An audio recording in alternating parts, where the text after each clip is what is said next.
we're here to talk about Michael's book, How to Be Perfect. And I guess before we start the book, I'd like to find out, did you go to college to be a comedy writer? No. I went to college to do what everybody does when they go to college, which was to waste 4 years and get into a tremendous amount of debt. And I succeeded marvelously. And while I was there, I went to Harvard, and there was a very famous comedy magazine called the Harvard Lampoon, which you probably heard of. Conan O'Brien and John Updike and all these illustrious people went there. And at the time, this is like the mid-'90s, the pipeline of the Lampoon to TV comedy writing was robust. And so it was always an option, but I really wanted to waste my time in college. It sounds like a joke, it's not. I wanted to do things that were impractical. So I took a lot of classes in things like pre-Socratic Greek philosophy and Norse mythology, stuff that I remember I called my grandmother, and she said, what are you studying in college? And I told her those things, and she started to cry. And she said, oh, there's no jobs. And I was like, Grandma, I'm going to be fine, I promise. But that was my goal. My goal was I was like, these are the only 4 years where I have no responsibility other than to sponge information into my brain. And I think that really helped. So I didn't think about my career. I didn't think about what I was going to do after college at all. I just tried to learn a bunch of interesting stuff. And I think ultimately, and this is what I thought would happen, that helped me more than anything in my chosen career. So when did you know you wanted to be a comedy writer? So I graduated in '97, and I decided to give myself a year to try to be a comedy writer. I wanted to give it a shot. And I figured if I hadn't made it after a year, if I didn't have a promising, I'm too practical, and I grew up too middle class to lounge about for too long. So I said, if I can do this in a year, then I'll give it a shot. And if I hadn't gotten a job, I was going to go to grad school. I was going to go and just waste more time. So I gave myself a year, and about whatever it was, 5 months after I moved to New York, I got hired at Saturday Night Live, and then I was off and running. Can you tell us a little bit about Saturday Night Live, what that was like? Yeah, it's insane. It's an insane place to work. It's very Darwinian. It's the first day I showed up, nobody told me where my office was. Nobody told me where the bathrooms were. I literally showed up on a Monday. I got a call on a Friday. They said, you start Monday. I started Monday, came in, no one told me anything. And I was like, I knew 2 guys who worked there, my friends, and I was like, what happens here? Like, what is happening? And they're like, well, it's shows on Saturday at 11:30. And I was like, I knew that. And then they said, and of course, we have the pitch meeting today. And I was like, sorry? And they're like, yeah, we have a pitch meeting in Lorne Michaels' office at 5 where you have to pitch the host some ideas. I had none. I didn't know that I was supposed to do this. It was like, the nightmare where you're taking a test in a class that I lived that. So the host that week also, to make matters worse, was Samuel L. Jackson, the single most intimidating human being who's ever lived. So like 2 hours after I was told that I needed to have some comedy ideas, I was sitting in Lorne Michaels' office, and Lorne Michaels turned to me and went, Mike, why don't you go ahead? And then I turned to Samuel L. Jackson and pitched him some terrible comedy ideas. And that, in a nutshell, is what it's like to work there. Nobody tells you anything. It's sink or swim. When I got my footing, and after I'd been there for a few years, I took it upon myself when a new writer would start. I would go like, come with me. And I would walk that writer down the hall, and I'd go, here are the bathrooms, and here's the elevator, and here's how you get here, and here, because it's insane that no one does that for you. So is it true that you did the first weekend news? Is it true you did the first weekend news after 9/11? Yes. So after I'd been there for 2.5 years, I was given a promotion of sorts, which is to produce the Weekend Update segment. And because my friend Robert was leaving, he had done it for a couple years before that. It was in the era when it was Tina Fey and Jimmy Fallon. And they were very well loved and very famous.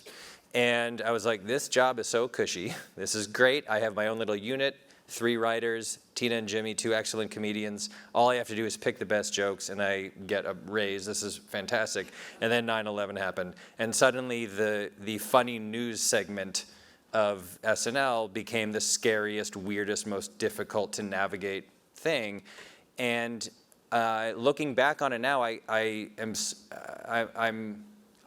of loved it. I thought it was like the most challenging thing that you could do in comedy at that time was try to make jokes about the news. The news went the entire 90s. The news was like, every stock went up again. That was the headline every day for the 90s. And then suddenly in 2001, it was like the world has fundamentally changed in the scariest possible way. And it was very, very hard and very sort of thrilling. And I am very grateful retroactively that I was there at that time. So I want to talk about your book, How to Be Perfect, an auspicious title. And this first question is 2 parts. How did you decide to write a book about how to be perfect, and how did you pick that topic? And then second, if you look on the cover, the T is off to the side. Maybe you can explain what happened there. So I wrote a TV show called The Good Place, which was on for 4 years. Thank you. The subject of which is moral philosophy, essentially, and ethics. And when I pitched it, I said to my bosses, I was like, this isn't the kind of deal where ethics and philosophy are like on the edges. Like, this is something that's baked into the center of it. And it's going to be very explicitly about these theories of ethics and moral philosophy. And they had a look on their faces which was like something in the room smelled very bad. And I said, listen, I understand that this is a network comedy and that it has to be entertaining, and I promise I won't make it feel like homework. I promise. And then in the 3rd episode, the character Chidi, who was a moral philosophy professor, is standing in front of a blackboard and it says Philosophy 101 on it. And I was like, oh, all right, I lied to you. But what happened was, in writing that show, I realized that to write it properly, I had to know what I was talking about. I had to get it right. And I had studied a little philosophy in college, and I had studied it a little more on my own just as a hobby. But I put myself essentially through a very rigorous course of study in the subject, and I read a whole bunch of stuff, and then I hired a very, very smart writing staff, and we continued that education, that sort of self-education for 4 years, 5 years as we wrote the show. And at the end of it, I had this feeling like I wanted to kind of put down on paper everything I thought I had learned, because I think it matters a great deal. It matters a great deal in general, and I think in the year 2020, which is when I pitched the book, I think it mattered even more. So I sort of pitched the book as like, I'm going to, the way I pitched the book was, I read all this stuff so you don't have to.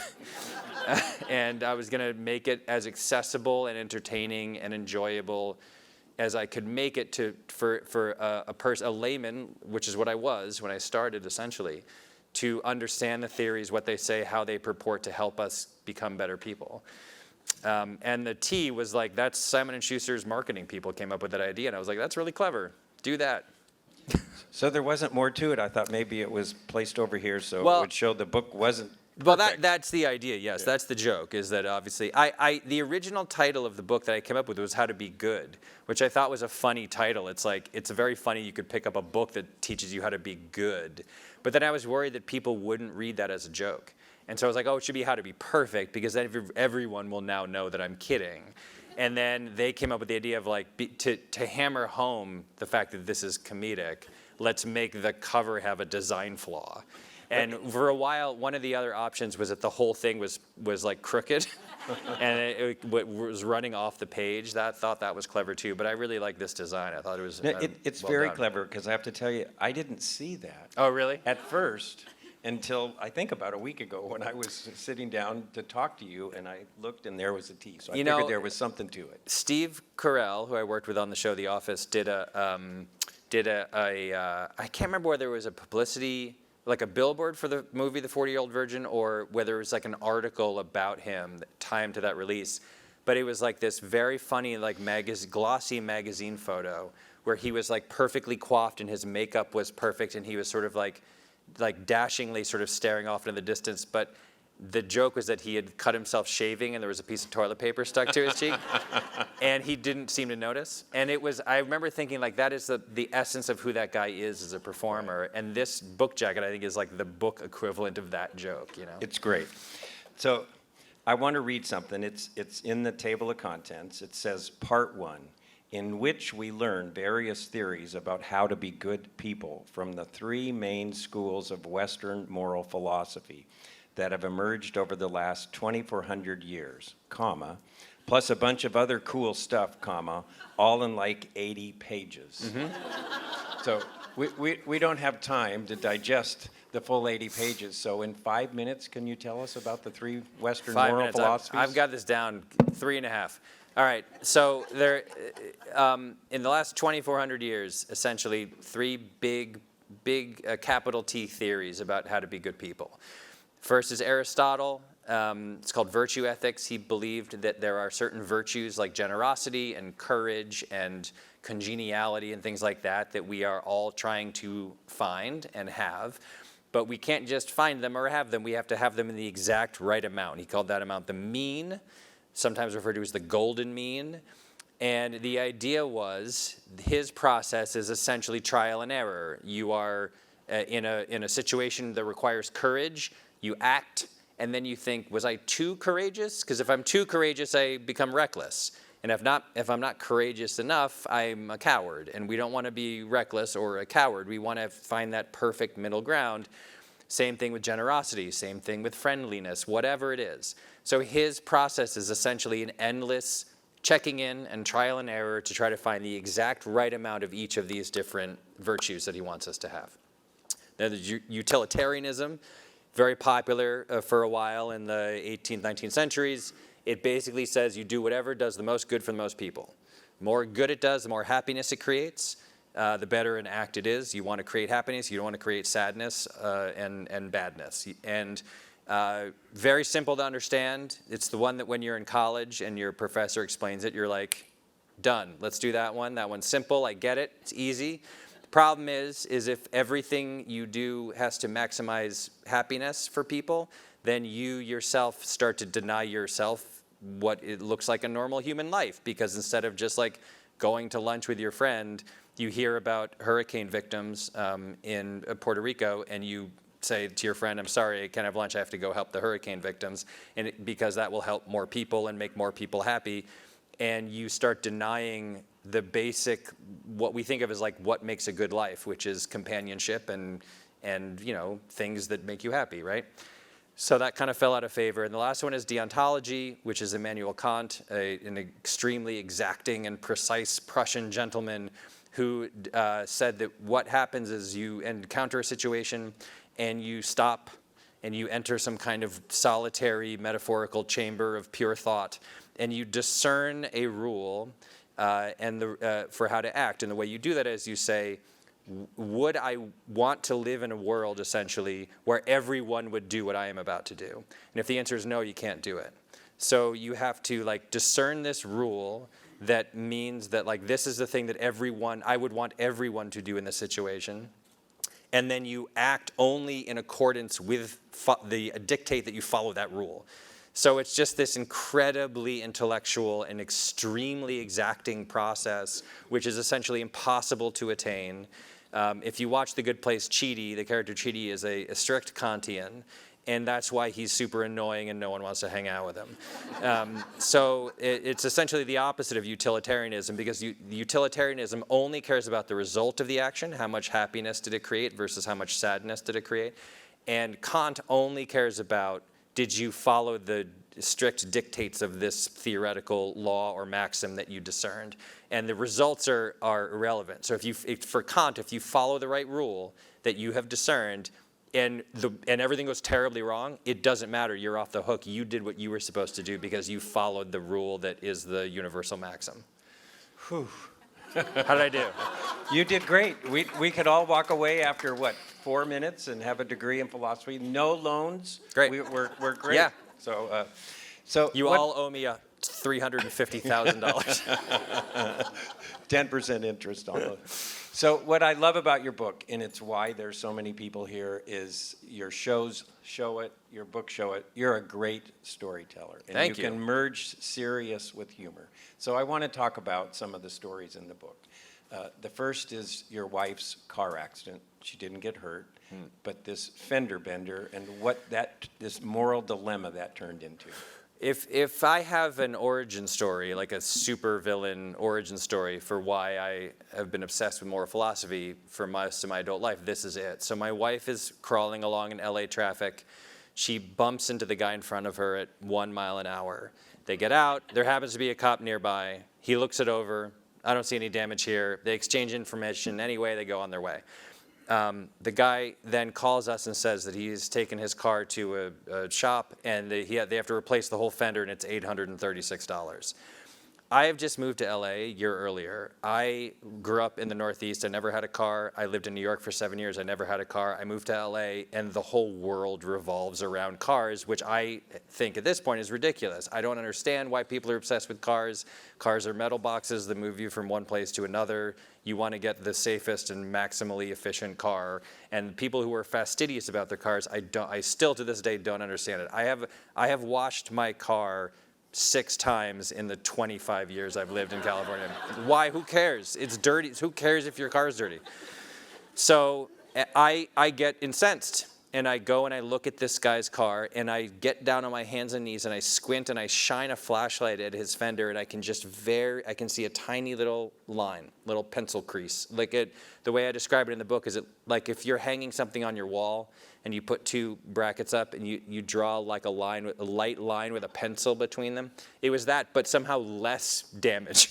So I said to the guy, this is absurd. I'm sorry. I'm a very conflict-averse person. It took me a lot to get me to do this. I said, I don't think this is worth $836, and this is why car insurance is so expensive in this godforsaken city. And I don't think this is, I think you should not charge us this money. I don't deny that it was my wife's fault, but I think you shouldn't do this. And it was right after Hurricane Katrina. And I said, how about this? I will donate $836 to the Hurricane Katrina Red Cross Relief Fund if you agree not to get your car fixed. And the guy was like, I don't know, I'll think about it. So I left. I went back to the show, The Office, where I worked, and I told everyone about my adventures. And they said, and one of them writers said, I'll chip in $100.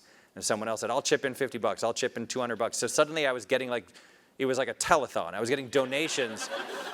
So I started a blog. And I wrote out the whole story, and I started soliciting. I set up an email account, and people started writing in. I'll chip in $25. I'll pitch in $5, whatever. This is 2005, so it's the early days of internet virality.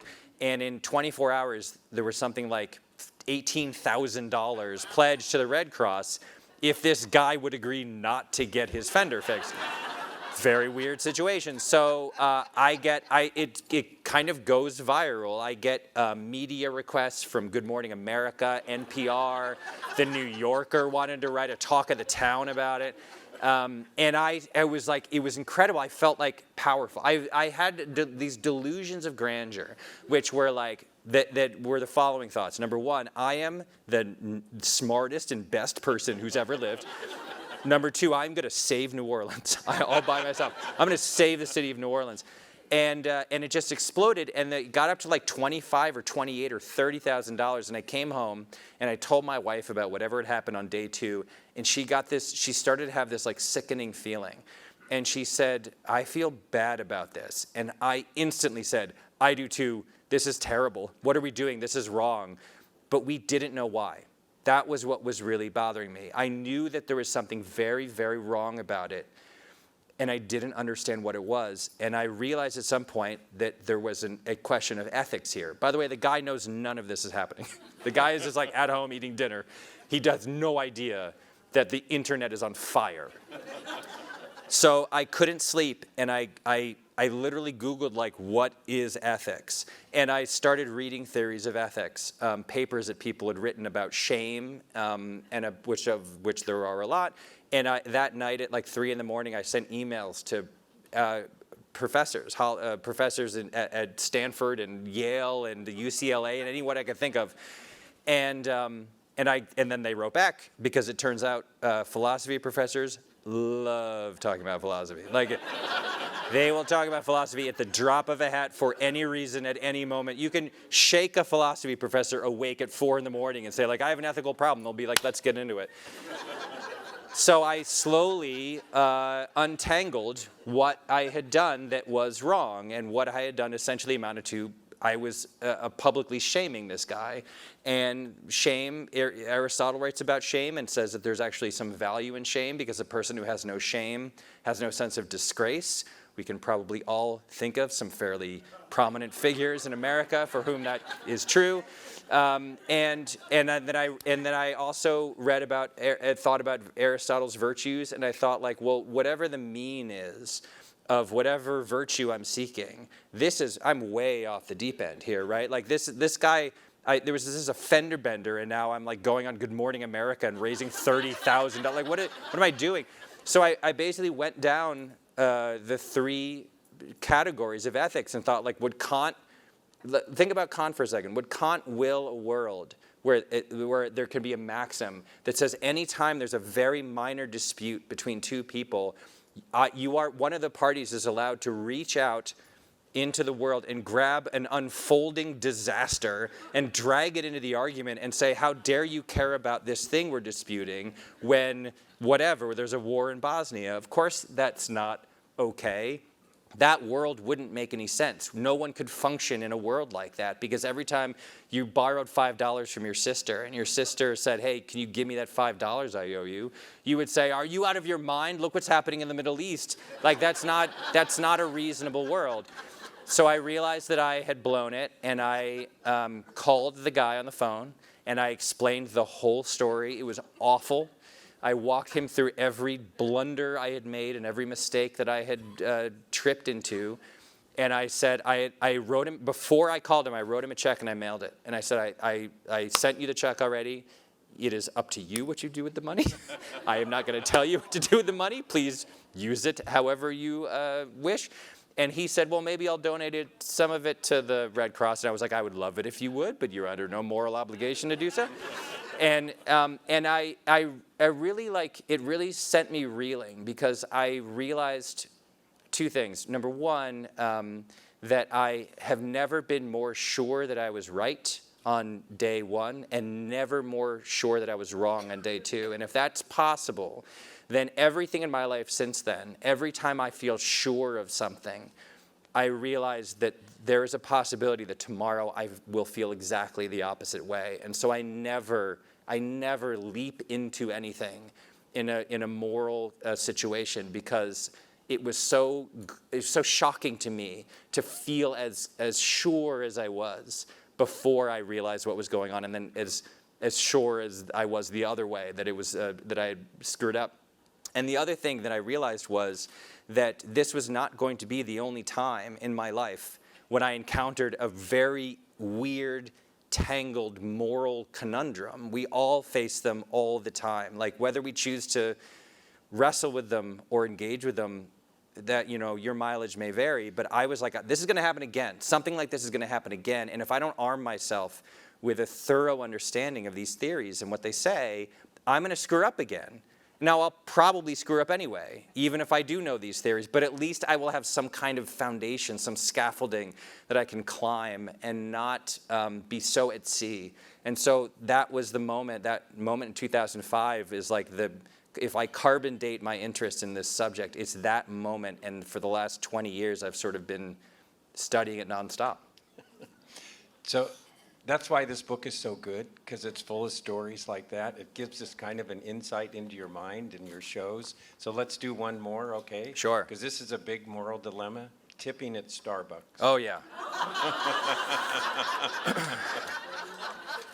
I want to say a couple things about tipping.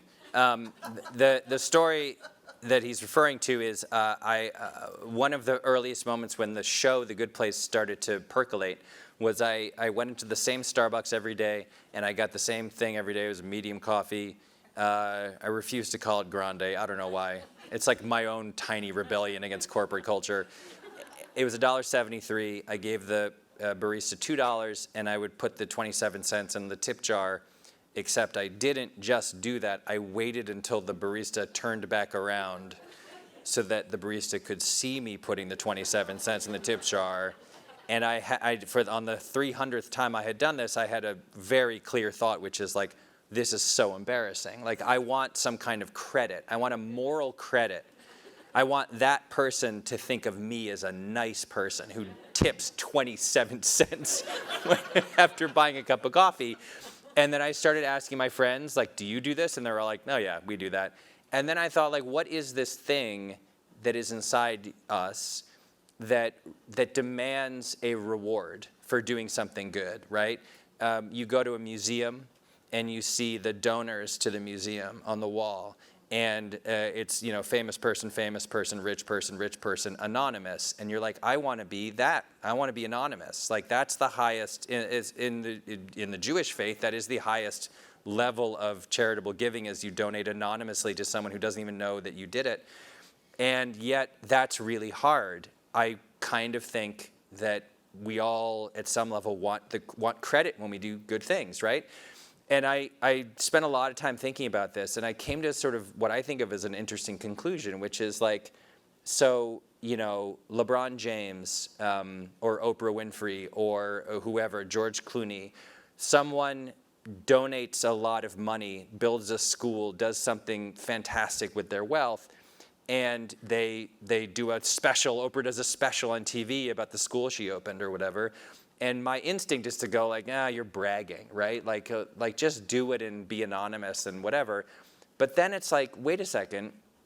A lot of people like Oprah, and a lot of people like LeBron James, and when they publicly talk about a thing that they've done, that might inspire people who didn't know about this problem to get involved. And there's unquestionably value there. If you're being a utilitarian, you would say, like, the maximal good you can do is to not only, if you're Oprah or LeBron, is to not only give money to this charity, but talk about it all the time and use your power and your influence and your status to enlighten other people as to, like, this is a thing that's worth doing.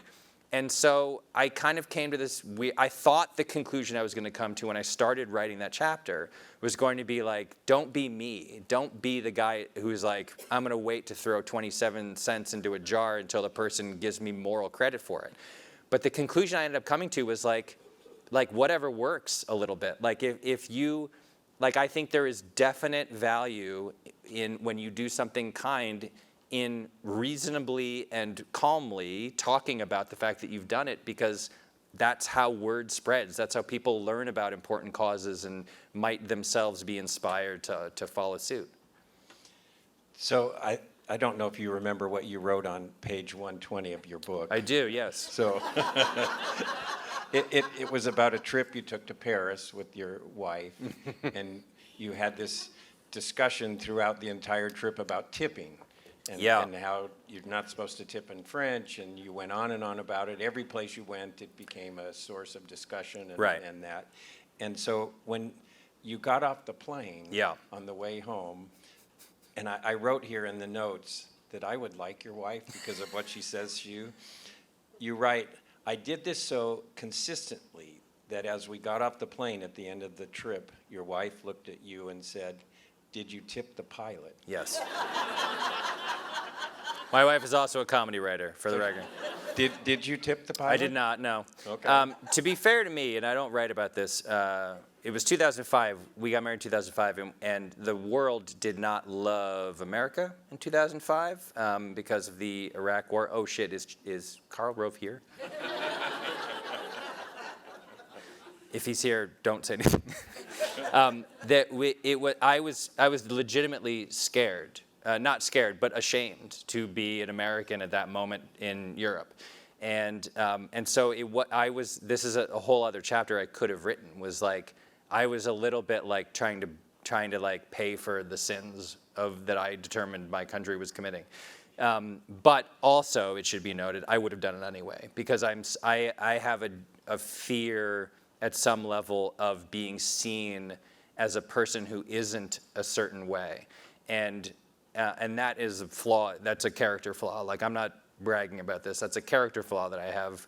I don't want to be seen as a person who isn't. It's the same thing as the Starbucks. I don't want people to think of me as a person who isn't kind or generous or thoughtful. And so even though I had on good authority that I wasn't, that like the service charge was included in the price of the meal, I just was like, I'm sorry, I can't help it. What if they're wrong? Like, what if they're wrong, and when I leave, the waiter is like, how dare you stiff me? Like, the thought of that was too awful for me to bear.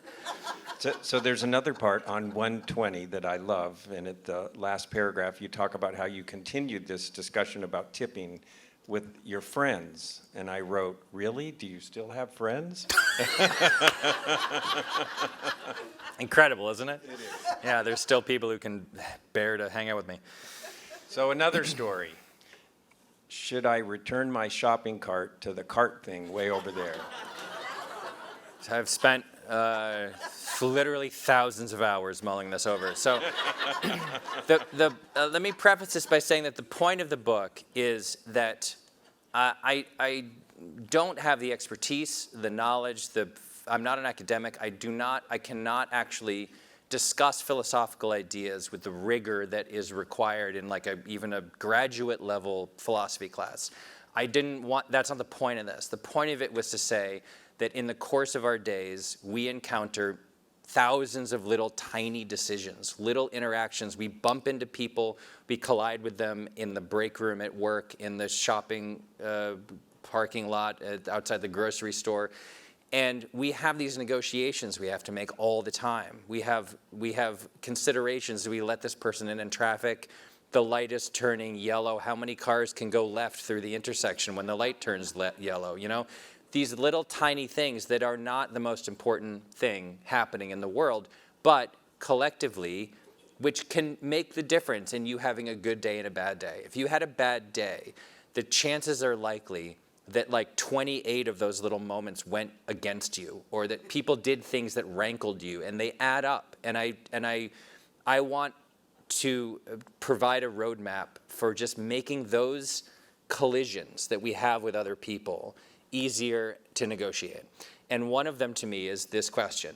Do you get your groceries, you wheel them out to your car, you unload them, do you return the shopping cart to the little corral thingy that's like 40 yards away? And I think there's a lot of factors here. Number one, are the employees paid to return the cart? Like sometimes they're wandering around the parking lot, right? And so maybe that's their job, and it's okay to leave it there. But also, if you leave it there, and someone is, if you ever tried to pull into a spot in a parking, yeah, it's the most annoying thing in the world. There's one spot, and there's a shopping cart, and you would then have to like half get in and get out of your car and move it, and then get back in your car. Also, even if employees are paid to return the shopping carts to the corral, that's not a good job. That job sucks. Like, and it's hot in LA. You know, it's hot and they're outside and they're being paid probably minimum wage by some horrifying conglomerate that owns 7,000 stores across the Southwest, and they're trying to fire them all the time. And so, like, do you have to? Probably not. You probably don't have to.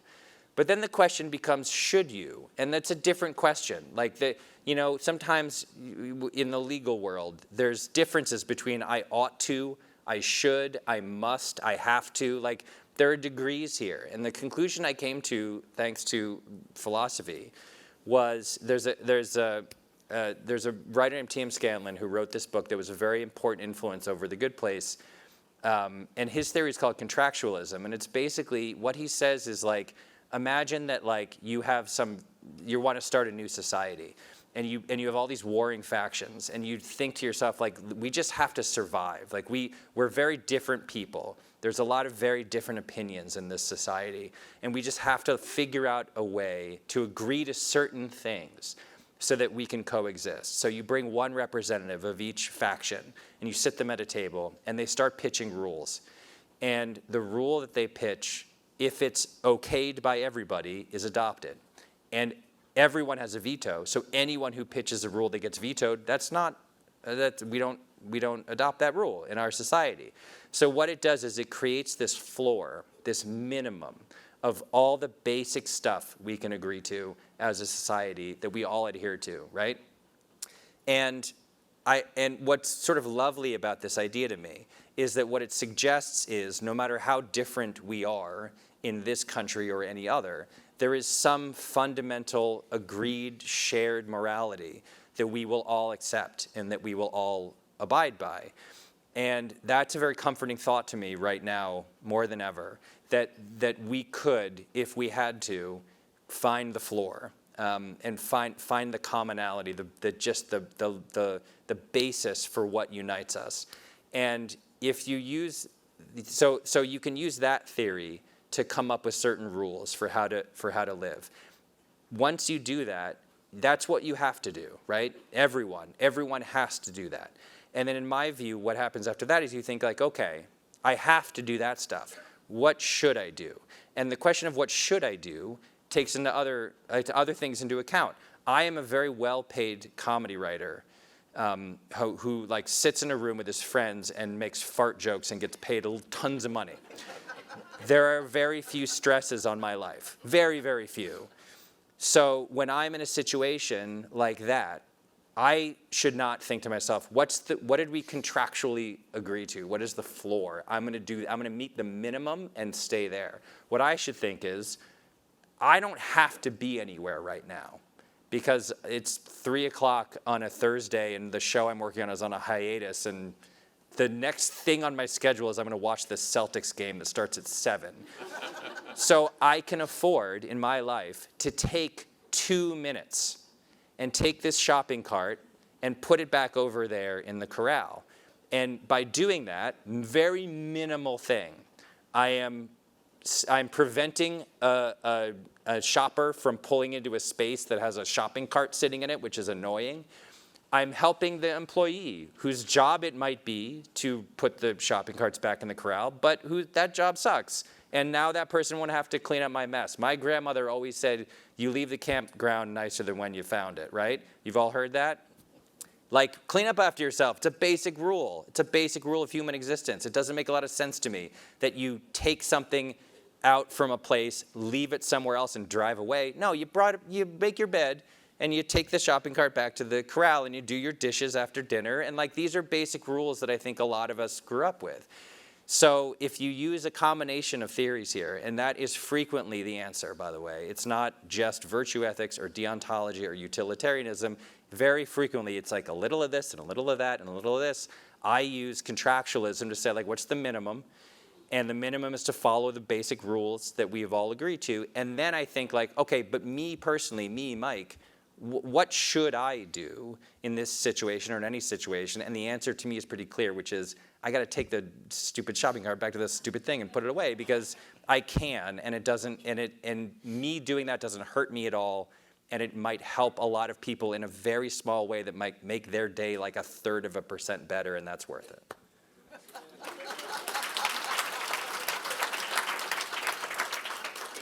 So we only have 5 minutes, and I want to get to the end of the book, because if you buy this book, you may just buy it for the last 9 pages because they're fabulous. It's a letter he writes to his 2 children.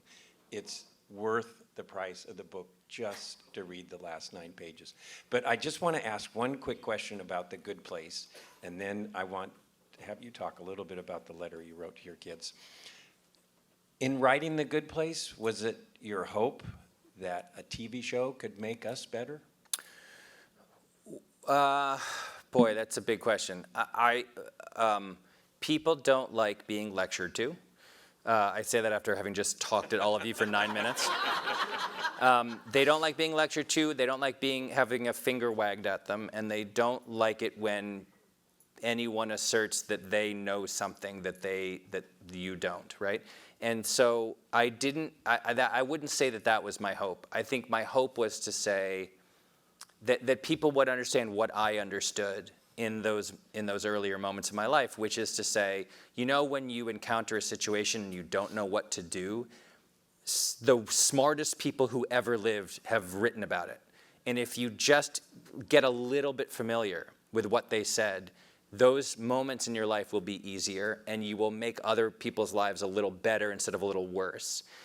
that's all. That's really all the show is intending to say, is that like there are theories here, and we, given that being alive on Earth means that you are absolutely guaranteed to to trip backwards into a number of very uncomfortable moral questions, you will probably do better if you have some understanding of these theories. The analogy I always think of is, you know, when you go to a basketball game and there's like a fan who comes out and takes a shot from half court to win like $10,000 or whatever.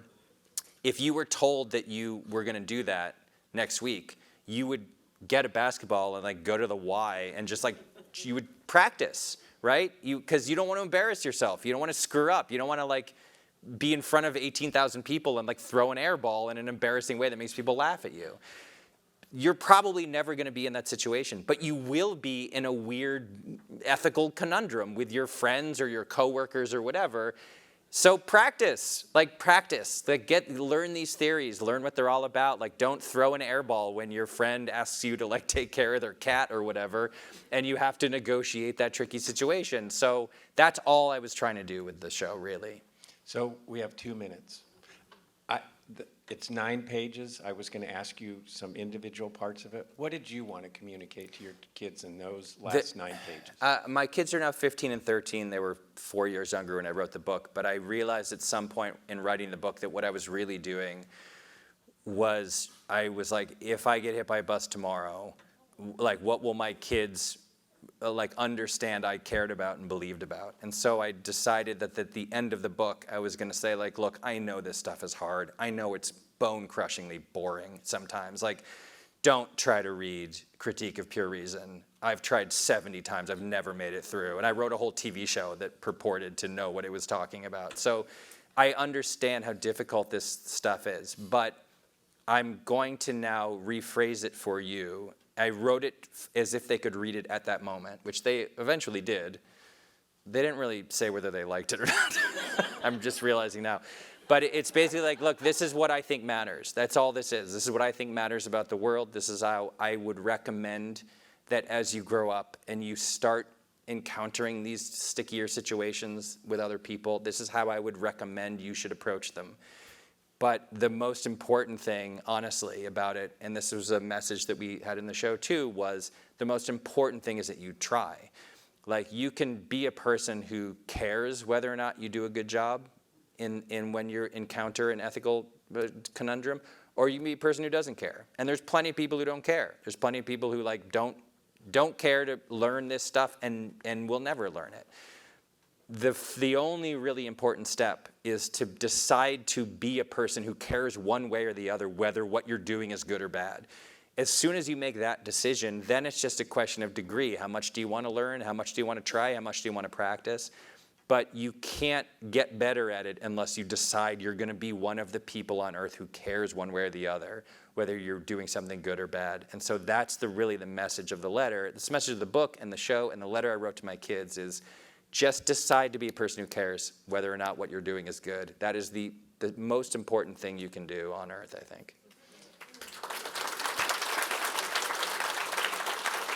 So clearly, Michael is someone who deserved your applause when you walked in. He's someone who deserves the applause now. The book's fabulous. You're a wonderful human being. Thank you. Thank you. You are. Thank you, sir.